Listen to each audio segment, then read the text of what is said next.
announce it. So the year had ended, and I was turned out 1/8 of a percent. 1/8 of a percent, little tiny this much. It went down that much during 1 year. First time in 28 years it went down. It was always like this, just up, more expensive. And I called a news conference. I was so proud of myself, and I said, ladies and gentlemen, the first time in 28 years drug prices have gone down from January till the end of December. And I want to just congratulate everybody for being a part of this wonderful experiment. And 1/8 of a point. Now we're talking about 400, 500, 600% coming down. We pay the lowest drug prices anywhere in the world from the highest. So, and I'll say it again and again because the press doesn't want to report it. The fake news doesn't want to report it.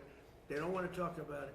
What that does for healthcare, Bobby, is unbelievable because medicine's a big part of healthcare. So I wish that people would understand that, and I hope they're going to vote for us in the midterms because you'll see some stuff that will be horrible because they can blow it very fast if they don't know what they're doing. So your drug prices are great. You know, I saw Spain yesterday, and I watched the catastrophe that took place. It looks like an invasion of a country by hundreds of thousands of people. And that same thing's going to happen to us if the Republicans don't get elected, except worse. Much bigger, much easier to get into, despite the fact that we have built thousands of miles of wall, which I said we were going to do, but we didn't have that, forget it. But we have the safest border in the world. If we're not in office, our country will be invaded at levels that made Spain look small time. And when I watched it, I said, boy, I'm going to say it because I knew you were going to be at Camp David, and I say, that's going to be a talking point for the midterms. Because when you look at what happened to Spain, they don't know what to do. And it's happening again today. They're coming in by the tens of thousands. They're just invading the country. And what that is weak law, bad management, but very liberal law. They passed a couple of laws, and people read. You know, people are smart. They read from other countries, and they swam that 3-mile swim or however they got in, but nobody's seen anything like it. That will look good compared to what's going to happen to the United States. The biggest thing, the worst thing that Biden did is allowing 25 million people into our country, because many of those people are criminals. They're murderers. A lot of them, 11,888. A lot of them are gone now. We got them out. But they allowed people to come into this country that you can't allow to come into a country. We're also making an unprecedented investment in the United States Armed Forces, where we're doing great. And we rebuilt the armed forces. We rebuilt our military in my first term, but we are doing great with our military. They spent a lot of money in our military. They gave away $300 billion worth of ammo and everything else in Biden's term, but we're building it up fast, and we just have a great military. That's all there is to it. But we rebuilt it in my first term, and we're using it in my second term with Venezuela and other places, and Iran now. Iran is doing very poorly, just in case you read incorrect stories. They're doing very, very poorly. They're having a hard time. They've been very dishonest. They've been very dishonorable to deal with, but that makes no difference. They're doing very, very poorly. We're also making that investment and looking forward to getting, Pete, $1.5 trillion next year. And people see now how important it is. We want to keep a safe country. We have to keep a safe country. And the good news is all of that equipment is made in the USA. So we're making it here. It's jobs. And each one of our defense groups are building literally at least 4 new massive plants as we speak, because we want them to move faster. We have the best equipment in the world, but we want them to move faster. We don't want to wait a year or a year and a half. We want to wait a week, maybe. So that's happening, and I think the results are very good. They're building at levels that nobody's ever seen before.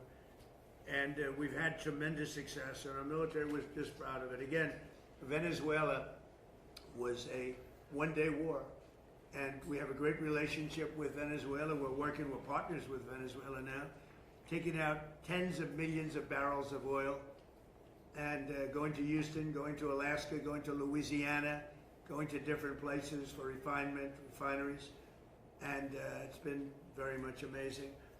The administration has done more in 18 months than most administrations have done in 8 years if you had a two-termer. We've done more in 18 months than anyone's ever seen before. Nobody's ever seen. This is the golden age of America. And we have a war that's going on. I guess you call it a war. Maybe I call it a military operation, because they have no Navy. It's been obliterated. Their Air Force has been obliterated. They have no planes. Their missiles have been largely, they have some left. They have some, but they have far fewer than they had 4 or 5 months ago. Their manufacturing capacity is almost gone. The drone capacity is almost gone. There are very few, but they have some. If they have one, that's too many as far as I'm concerned. But we've done an amazing job with Venezuela. We've done an amazing job here. We're in there for 5 months. You know, I know people like to say, because we did a much bigger job, much more important job than we originally anticipated. So we're in there for 5 months, and if you look at Vietnam, they were in there for 20 years. You look at Afghanistan, they were in there for many years. You look at any one of the wars, Korea, any one of them, they're in there for many years. We're in for 5 months, and we have obliterated their military capacity. Again, they've got some left, but soon they won't have some left.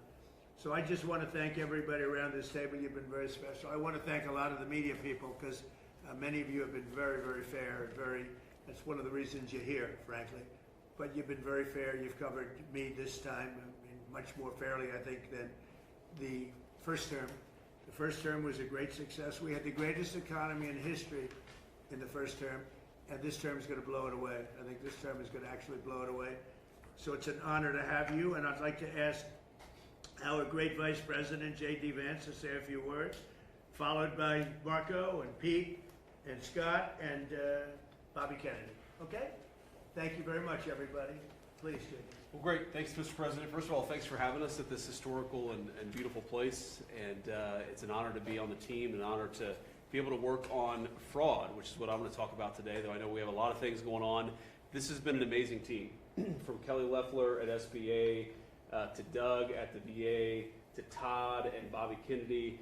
This really has required a whole of administration approach to try to tackle fraud. There are a few things that I want to talk about and celebrate.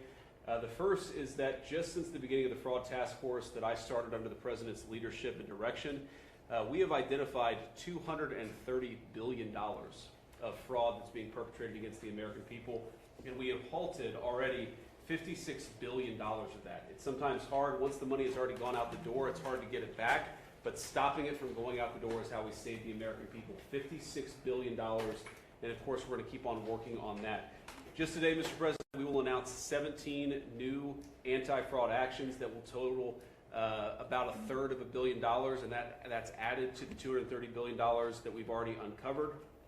And I want to just talk for the benefit of the American people about why do we care so much about this? Because what I always try to remind people is that fraud has two victims. So, to give one concrete example, there is a program that is administered by Medicaid, and that program ensures that low-income moms and low-income babies have access to neonatal care. Now, I think most Americans probably share my view that this is one of the great things about the United States of America, that if we see a baby and we see a young mother that requires help, we help our fellow Americans. That's a good thing. It's something that we should be proud of. And yet, there is a program that has defrauded the moms and the babies who benefit from these. You've gotten people who've gotten rich by setting up false companies that are providing false services. So who loses in that equation? Number one, of course, is the American taxpayer that is $230 billion poorer because of the fraud that this country has let go on. But I actually think most importantly is that we've seen that program run out of money. So we've seen moms and babies unable to access the health care that they need because the fraudsters have gotten rich. That is a disgrace. And until the president ordered us to stop it, no one was doing anything about it. So we've made a lot of progress, Mr. President, in just under a year, but we're going to keep on working at it because we believe the American people deserve to have their money spent as you and the Congress have directed it. There's big numbers you're finding, tremendous numbers. They look like Elliot Ness. Does anybody know who Elliot Ness is? They look like that group of people you have lined up behind you. They're doing a great job. Yes, sir. Billions, think of, not millions, billions of dollars is being covered, billions. And you haven't seen anything yet. We have things happening that people aren't going to believe. The level of corruption and fraud that took place under the Biden administration was unprecedented. And Minnesota, California, Maine, believe it or not. You know, you think of Maine as this wonderful place. Yep. It's the level of corruption is incredible, all over the place. So, great job. Thank you very much. Thanks, sir. Okay, please. Oh, my turn. Well, first of all, thank you for bringing us out here. I got the chance to drive for the first time in a year and a half, which is the golf cart, but it was fun. It was great. And so just a couple points that we all know. We followed in the news, obviously, the events in the Middle East, and others here can talk about that. Not that they're not important, but there's some other issues happening around the world, Mr. President, that you've shown great leadership in that have not gotten nearly as much attention. I think they deserve to mention today. The first is the International Criminal Court is an illegitimate international organization that, frankly, illegitimate. They've made themselves illegitimate because they claim that even if you're not a member of that court, they can come after you. And what that literally means in the future is that American servicemen, political leaders, and others could find themselves under indictment by this International Criminal Court. If you want to know a little bit about it, Jack Smith used to work there. These are the people that think they can go out and basically indict any world leader and haul them into The Hague. So we tried to get them to reform and listen to us. They wouldn't do it. They're very arrogant. We've now begun an effort to really try to bring that court to heel. By the way, there's no information that they're after me. It could happen. But just so you know, because she's talking about it, I'm saying that means that maybe he's not trying to defend me. He is trying to defend Bibi and various other people. But there are many people that shouldn't be looked at that way. But there is no indication that I'm one of them at this moment. That's right. Well, and I actually think the people who are in biggest danger in our system are servicemen, people in uniform. That they'll try to go out for the rest of their lives, will not be able to travel anywhere in the world with their families because they can be arrested on one of these acts. Imagine, you're a soldier, you fought in a war, and 20 years later they try to come grab you. So this is a big problem. So we've had dozens of countries already join us in this effort. Since we started 2 weeks ago, 5 countries have already quit the ICC and notified them that they're leaving, and we think there'll be more. The second thing is we had an unprecedented ministerial. 60 countries came to Washington and were a part of an effort where we were shedding light on far-left terrorism and violence. You know, the bomb goes off somewhere and it's tied to some right-wing group or what I don't consider neo-Nazis right-wing, I consider them Nazis, right? But you're going to get a lot of attention on that. But if it's a leftist group, an Antifa group, that gets no coverage, or they ignore the ideological spin and the ideological reason behind it. So we got 60 countries came up here and hopefully creating a strong to go after far-left violent terrorism. And go after it, call it by name, and I think we're building a very strong coalition there. We've had some successes in the Middle East, Mr. President, as you know, in the diplomatic front. The deal with Lebanon and Israel is unprecedented. President Ayoun was here a week ago. I think that was the first visit by a Lebanese president in over 30 some odd years. In fact, this is the first time the Israelis and the Lebanese government have spoken at the official level in close to 30 years. And that was thanks to your leadership. A lot of work to be done to keep that peace and build it. But it's a real achievable. And of course, as you announced last night, Mr. President, this disarmament deal that you brought about with Steve and Jared's work on Hamas is another big step as well. It's something a lot of people thought would never happen. It needs to happen, but the fact that even agreed to it is a real achievable. Last point is on the Western Hemisphere. For the first time in 15, 20 years, the overwhelming majority of the countries in the Western Hemisphere are now led by pro-American leaders and pro-American governments. It's an extraordinary achievement. All of it happening through virtually every election that's happened in the Western Hemisphere. You were elected president, has elected someone who is American. And I think this is an incredible situation. And last but not least, and I have to thank a number of agencies here, particularly the Department of War, after that terrible earthquake in Venezuela. Within 36 hours, the full force of the American government was on the ground providing humanitarian assistance. It was a sight to behold. The USS Ford, I think, was in their port. Our Marines and armed service personnel were helping run their airport and their tower. It is one of the fastest, most dramatic, and most effective humanitarian responses, certainly in recent history, if not ever. And they came at the direction of the president. In fact, within an hour of that earthquake hitting, I remember because I was overseas, the president called and said, make sure we go in there and help these people recover from this. And we did. And thanks to your leadership, Mr. President. It's a great story. Enough needs to be told about it because the credit goes to so many agencies represented here today, but really the Department of War's effort was phenomenal. So thank you. Yes, sir. Thank you very much, Marco. And just before we continue, I want to just congratulate Jay Clayton. He's with us today, as you know. He just had a big victory. He's going to do a fantastic job. He's only done his whole life has been about doing a fantastic job. So congratulations.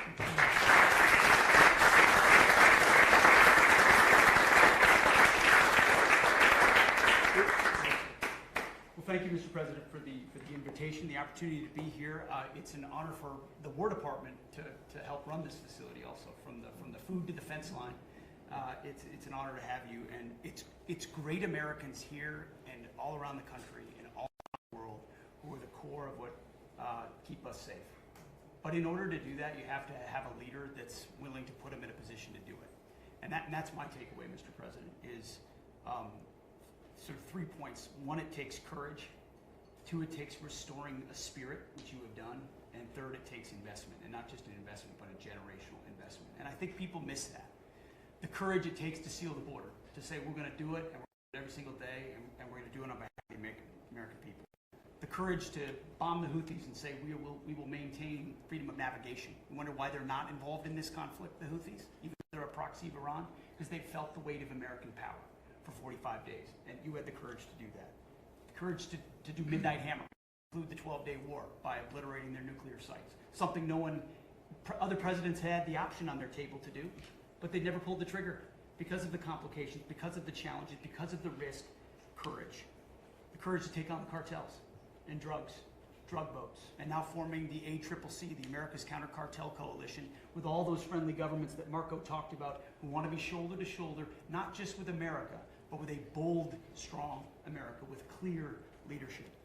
The courage to go get Maduro in the most heavily guarded house, inside the most heavily guarded fort, inside the most heavily guarded town in their capital city in the middle of the night, and change the entire dynamic of that country and that region. And the world saw what the American military was capable to do, but that doesn't happen unless a commander-in-chief says you're authorized to do it, and will take the handcuffs off when you do it to ensure that Americans come home.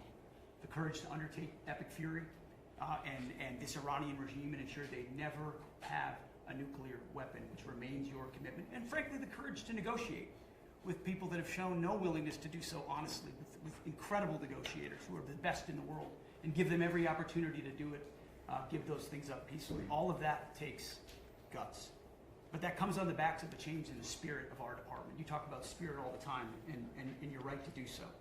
When you rip out DEI, when you rip out social engineering and social justice, and you put in merit, and then you untie the hands of commanders to be commanders, to enforce discipline and accountability, to get back to basics, then you get historic re-enlistment inside our ranks. Our best people, Mr. President, are staying because they want to be in that kind of department. And then historic recruitment record amongst young Americans. Every month, our department breaks records. And when did that trend line start? On Election Day, 2024, when the American people said, I want to serve under this president. And that new name, the Department of War, has become the ethos, the warrior ethos of our department. Again, spirit. And I will note, the flyovers will indeed continue until morale improves. But that's also spirit. Parades, 250, flyovers, the American people seeing and feeling their military in ways they have not in the past. That's spirit. And then finally, Mr. President, a generational investment. You rebuilt the military in your first term, and you've spent in your first year $1 trillion, and now we are committed in working with Congress to get $1.5 trillion. But this is not the same way we funded our department in the past. This is a businessman in charge. This is a deputy secretary of our department who's a turnaround guy, just like the president is, saying we will not fund money, we will not fund the department the way we have in the past. In fact, so far, $75 billion in private investment from defense companies who are now investing in new plants, new equipment, new assembly lines to build the munitions of the future faster than ever possible. That's saving taxpayer dollars because the companies themselves are investing. That would never, the arsenal of freedom would never happen without you.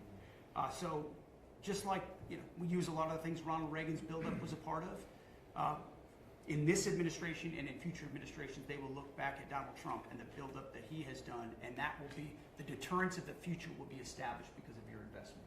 So thank you, Mr. President, for your leadership. Thank you. Scott, please. I'm honored to be here in this historic place as we celebrate our nation's 250th anniversary. And I think if we look back, whether our founders was President Washington, Thomas Jefferson, Alexander Hamilton could not have imagined the economy that we would have created. Mm-hmm. It is the envy of the world. And as you said, we have record investment coming in. We've never seen anything like it. And we're pulling away from the rest of the world because of your leadership, the policies that you did from day one in terms of digital assets, in terms of technology, and bringing back American manufacturing. You've done it again. You had the incredible economy during your first term, and we are seeing that carry over here. And it is in stark contrast to the Biden economy, which was government jobs, government spending, and high inflation, the worst inflation in 50 years. And that with the working families tax cut, which I will add, every Democrat voted against. Every Democrat voted against. It is the perfect barbell for this economy. On one side, you have full expensing for factories, for equipment, for farm structures. On the other side, your four signature policies, promises made, promises kept, no tax on tips, no tax on overtime, no tax on Social Security, deductibility of auto loans if you buy an American-made car. And the Americans are starting to feel that. Core inflation is low, consumer confidence is strong. We have the highest consumer confidence, came up today, in 5 months, and Main Street is back. Small banks are lending, thanks to your policies. Small banks, community banks are lending again, and the Americans are starting to feel it. As you said, these Trump accounts are the most successful program launch in government history. We've had 7 million families sign up for them. We're going to get to open enrollment, and we will have 70 million families who have signed up for this. 38% of American families, households, have no exposure to our great equity market. And thanks to you, we're going to have an ownership society. An ownership society. You were one of the first presidents to create assets for the American people, not more debt. We had the biggest tax refund season ever. Trade deals, tax cuts, energy dominance, and the regulatory efforts. America is ushering in the greatest reshoring wave in our history. In June, our manufacturing sector expanded for the 6th straight month. We've got construction jobs, and those are going to lead into manufacturing jobs. We've got Main Street prosperity. Real wages are up $1,000. And sir, what you've done again too is the bottom 25% of wage earners, just like in your first term, are outperforming the top 25%. This is a working families administration. In the past year, that group had wage increases of 5.5%. They have 3 times what the top end has done. So you've done it again, and these are private sector jobs we are creating. As you often say in these meetings, we could have created 1 million, 2 million government jobs, but we didn't. The private sector is creating. We've got incentives, we've got money coming in, and we are rebuilding.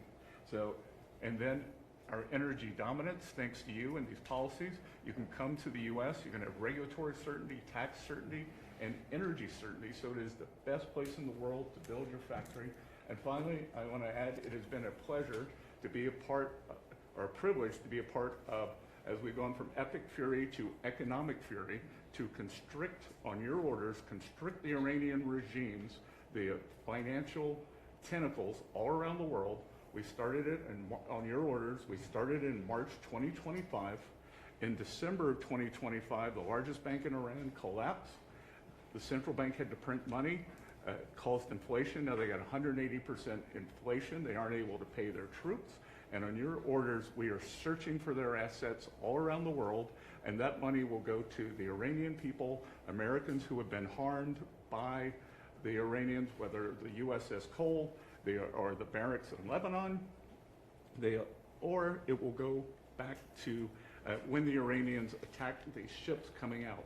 So it's been a privilege to be part of that, and I look forward to the rest of it. Thank you.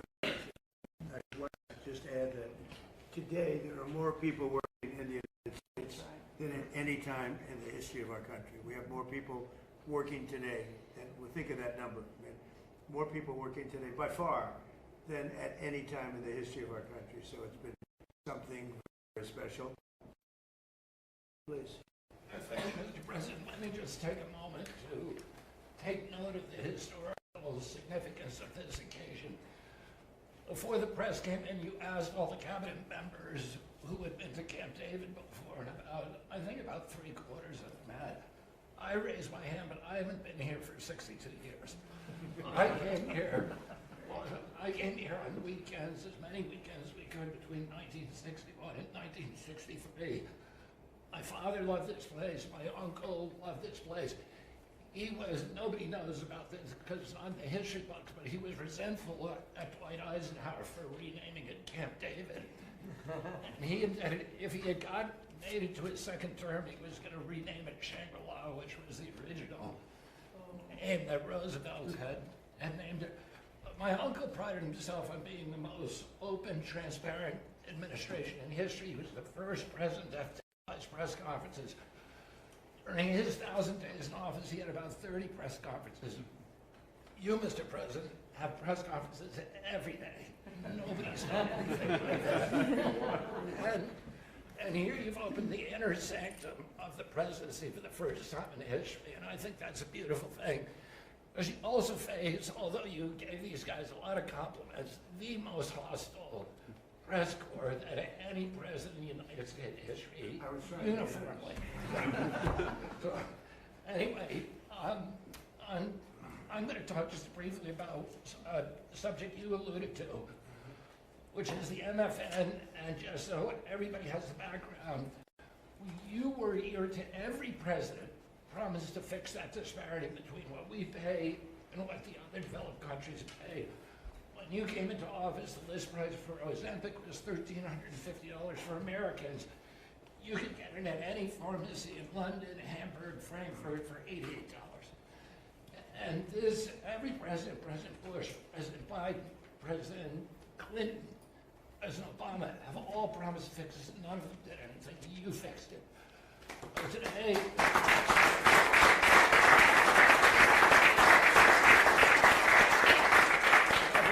you leave office, assuming that's in 2028, 95% of the drugs that are available to Americans, they will be paying the lowest prices in the world. Trump RX, just in the short time that since we put it up, has saved Americans $700 million. We now have 800 drugs on there. We have deals with Amazon and with GoodRx. We're adding more and more drugs every day, and I'll just give you one example. Praluent is a very popular cholesterol drug. Its list price is $522. That's what everybody is paying. We now have it on Trump RX for $237. That means that the 300,000 Americans who take that drug will be saving $3,700 a year on pharmaceuticals every year. And you can apply that across the board. This is going to change. It's making pharmaceuticals affordable, the most affordable in this country of any country in the world. Well, thank you, Mr. President. How are you doing on the autism research? We will have an answer for you. We just got It's so important. Okay, we'll be talking about that. We'll be having something of interest. Such an important thing. There's a picture of your uncle right there on the wall. I know he's looking a handsome guy. And that's quite a picture. Did you see it? Yeah. So maybe that gave you the idea to start out that way, but it's quite a picture. Any questions? Mr. President, Mr. President. We've seen these strikes between Iran and the United States in the past 10 days. How do you about reviving the ceasefire and getting diplomacy back on track? Well, I think we just want to win. You know, we just want to win. We're doing very well. We're trying to be nice as you can be in, you know, a situation like that. But, you know, they're being decimated. They have no Navy. They have no Air Force. They have no anti-aircraft. Doesn't mean they don't have any capability. They have some, but very little. We just want to win. We don't want to have them. It's very simple. They cannot have a nuclear weapon. Iran will not have a nuclear weapon, and they can't have a nuclear weapon. If they did, the Middle East would have been wiped out by now. If I didn't stop the JCPOA, the Obama deal, if I didn't stop that, they would have had a nuclear weapon. I believe Israel would no longer be with us in big parts of the Middle East and perhaps other countries. These people are crazy. So they cannot have a nuclear weapon, and they won't. Mr. President, Over the next 4 weeks, 8 weeks. You know, we'll be hitting them. We'll be hitting them very hard. And, at some point they're going to say, we just can't take it anymore. Mr. President, on the disarmament deal that you announced, do you have assurances from Israel that they are on board with this deal? And what comes first? Does Israel pull back and then Hamas disarms, or does Hamas need to disarm and then Israel leaves So Gaza? we do have an understanding with Israel. Israel's very happy about it. Israel helped us. And they've been very good. They've been very good about it. Most people said that would be a deal that would be undoable. Now, will it go through its ups and downs? It's a very complex situation over there. The people are very complex and difficult. Many cases wonderful, many cases not so wonderful. But that will be it's a great breakthrough. Nobody's ever thought that would be possible, to disarm Hamas. That shows you how much success we're having with Iran.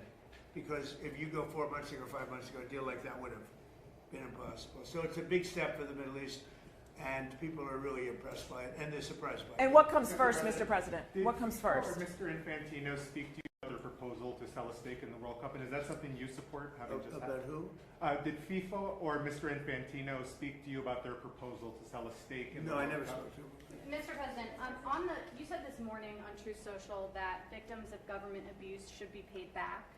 Even if it's not the anti-weaponization fund, would you still want the acting attorney general to find a new way to do that? Weaponization against large numbers of people in our country by the Biden administration and by Obama, but by the Biden administration in particular in this case. But large numbers of people, their lives have been ruined, they've been destroyed, families have been, decimated, they've gone to prison for no reason whatsoever. There's never been a group of people, most likely, I can think of a couple that were treated pretty badly, groups, but there's essentially never been a group of people treated so badly as these people. And this fund was not for me. This fund was for those people that have been weaponized, that have been abused.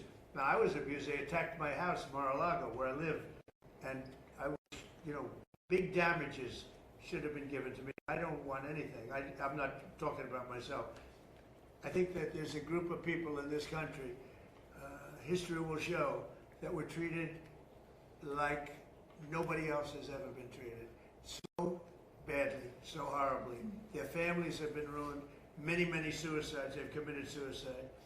People that were very successful that wanted to go to a rally or an event and ended up spending the rest of their lives in horror. No? So, you can say what you want about the fund, and they've agreed to not have a fund, but there are a lot of people that are very upset about it. A lot of Republican people, a lot of Democrat people are very upset about it. A lot of people were covered. I wasn't covered by that fund. I don't want to be covered by the fund. I probably was abused more than anybody in the history of our country, but I wasn't looking for that. But there were a lot of people, and I'll tell you something, Todd Blanche is a very, very good man, and he shouldn't be in the middle of this. He should get approved, because you will never get anybody like him. You're never going to get anybody. And to make him a pawn in this whole thing, this is being done by a senator, and I don't really blame him, to be honest with you. I endorsed his opponent, and as soon as I endorsed his opponent went through the roof, and he won the primary election in Texas for Senate. And the man that lost, the man that I didn't endorse, has become very angry, and that's okay. I understand that. I probably would do the same thing. You want to know the truth? I think I do the same thing. Mr. President, on that though, do you agree, just to be clear, do you agree with the acting attorney general that the anti-weaponization fund is dead? And why not just put that in writing? It is dead, but I wish it weren't, to be honest with you. I think people were horribly treated, horribly abused. This has nothing to do with Todd. This was me. Horribly abused, and I'd like to see them compensated for the pain. They lost their families. They committed suicide. Many people committed suicide. They went down for an innocent journey. And I'm not only talking there, I'm talking about not even having to do with that. the way they were treated. The Biden administration and the Obama administration weaponized government and destroyed lives. But should they put it in writing? Are you willing to accept limits on the scope of the audit immunity deal in order to get Attorney General Blanche confirmed? Well, no, he should be approved forthwith. I mean, you're not going to get a person like that. Everybody agrees to it. Don't forget, Senator Cornyn thought he was phenomenal until he lost. You know, when he lost, is that a correct statement? You come from Texas. Yes, I mean, he thought this was the most incredible person. Then when he lost because of me. I endorsed somebody else. And as soon as I endorsed the other person became a rocket ship upward. And he lost. And, you know, I think I'd be the same. But would you I mean, I shouldn't say that, but I'd be upset also. And so I fully understand it. He shouldn't be that way. I shouldn't be that way. But he is that way. He's become a very angry person. And I understand. You have a couple of others that caused their defeat too. And, you know, you'll probably hear from them too. Yeah. Mr. President, back on Iran, there's a report that you got a proposal from the military to go big and hit them hard over 10 or 14 days. Well, we're going big. Are you going to consider? We've already gone big. Look, I mean, what's big? They had 159 ships. That was their entire Navy, 159. Their entire Navy is laying at the bottom of the sea. I'd say that's going big. They had 200 airplanes. They're all gone, every one of them. They're not one airplane. They had anti-aircraft weaponry, very good, but it didn't work. And it's all gone. Their radar is all gone. Their leaders are all gone. Everything's all gone. But they'll fight onward. Mr. President, on Ukraine, you said the other day that you're not sure about whether to grant Ukraine the Patriot missile license that had been discussed. Do you want to see more from Zelensky before you take that action? Well, it's a big step. Look, we have the greatest weapons in the world. We have the greatest drones in the world. People don't know that. We have the greatest weaponry in the world. We have, in the case of President Zelensky, he'd like to have some Patriots. He'd like to have some Tomahawks, which are, you know, lethal, one offensive, one defensive. But you give somebody the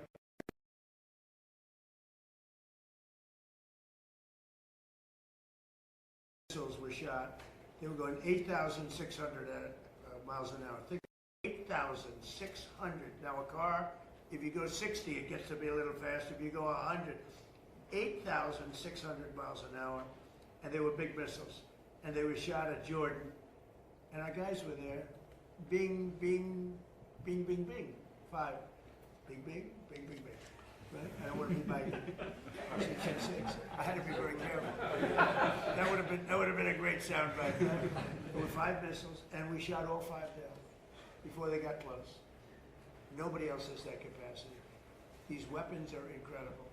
And we have to be very careful about letting somebody build them. You know, it's very important now. We are building many plants now to make those, and the Tomahawk missile is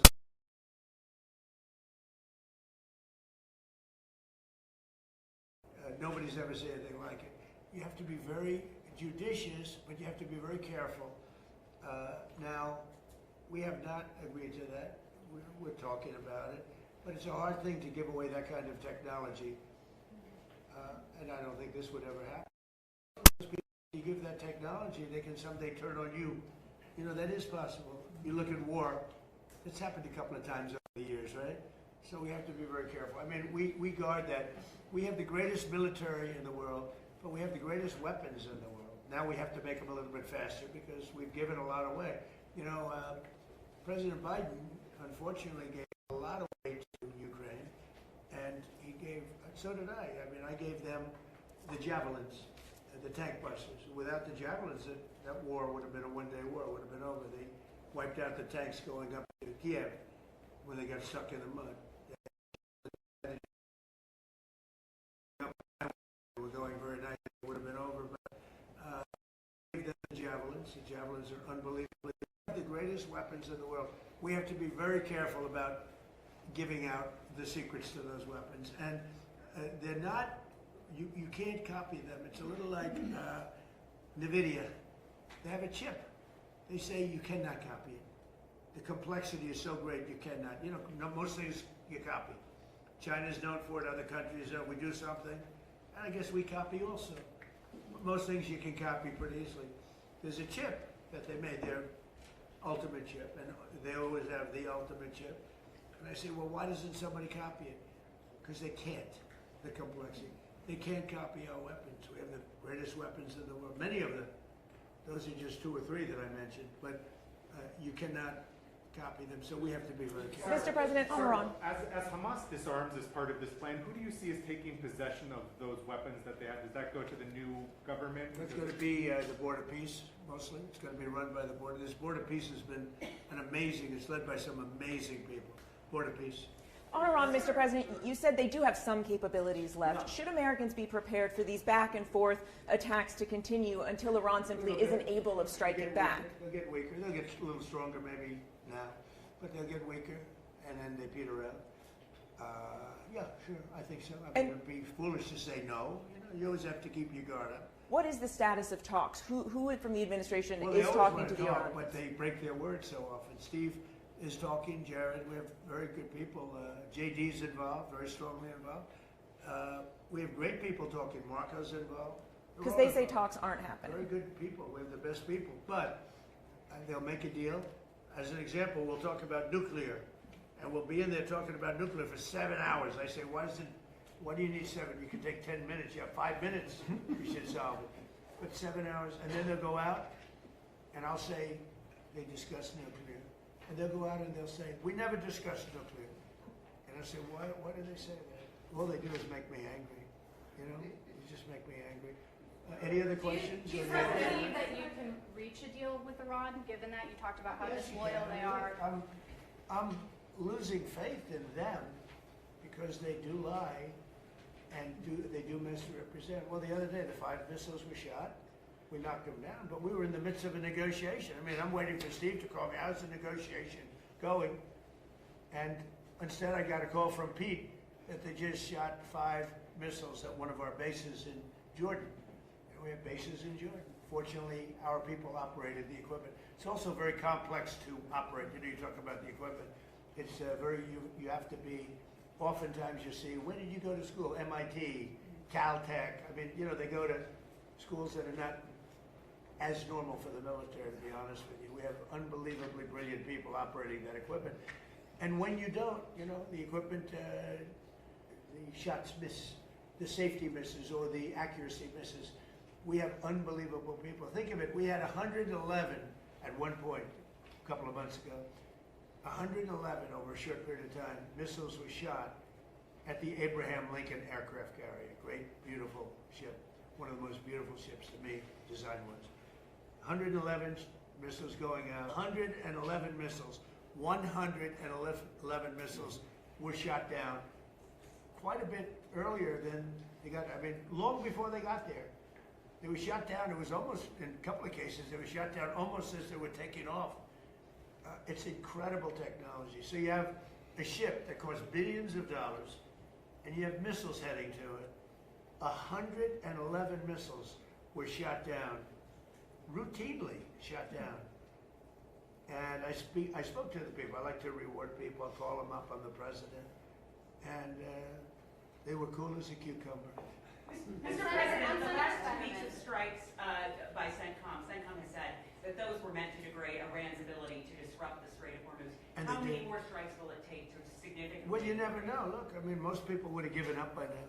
You know, they've got no Navy, they got no Air Force. Most people would have given up. They haven't. So I give them credit for that. I mean, they're known as being tough. They're tough.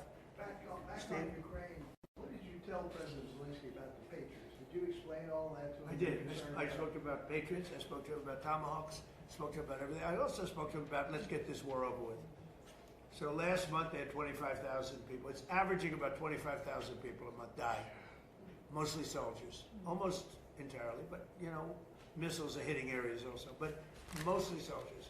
They had 25,000 soldiers. The month before that it was 32,000 soldiers. I said, you got to get this war over with. I think he wants to make a deal, and I think Putin wants to make a deal. But there's a lot of dislike, as you probably noticed. He seems very reluctant to make concessions, President Putin. Well, nobody wants to make concessions, but they're both going to have to make some concessions. I mean, they got to make a deal. 25,000 young, beautiful people, soldiers, mostly soldiers, are dying a month. It's. I ended 8 wars. That was the war I thought would maybe go first, and it really hasn't. it's gone less. I mean, I ended wars that were, in theory, much more difficult to end. We had a couple that were into the 30-year category. Well, the Congo, look at the Congo and Rwanda. That was a nasty war. And peace, I don't know how long that was going to stay, but we ended India, Pakistan. 11 planes were shot down. That was raging. That was good. I used tariffs. I said, if you're going to go to war, 250% tariff to each of them. And they screamed and yelled and were very angry. They were both angry about it. And a day later they called and they said, we will not go to war. I mean, I ended up, and the Prime Minister of Pakistan said I saved 50 million lives. Because that's 2 nuclear powers, serious nuclear powers. Thank you very much, everybody. Thank you. Can you rule out that Iran is behind the water attacks? Can you rule out that Iran is behind that cyber attack? I don't. No, I think that Minnesota is behind it. You know who's behind it? Minnesota, because they're grossly incompetent. I think the governor's behind it. I don't think there was an Iranian cyber attack. I think that Minnesota ought to get its act together. It's one of the worst run states. JD will tell you. He found tremendous corruption in Minnesota. Yes, sir. And by the way, just gave me a report. Massive future things having to do with corruption in Minnesota are happening right now. Thank you very Have you much. talked to Senator Fetterman about leaving? Thank you, guys. Thank you. Thank you.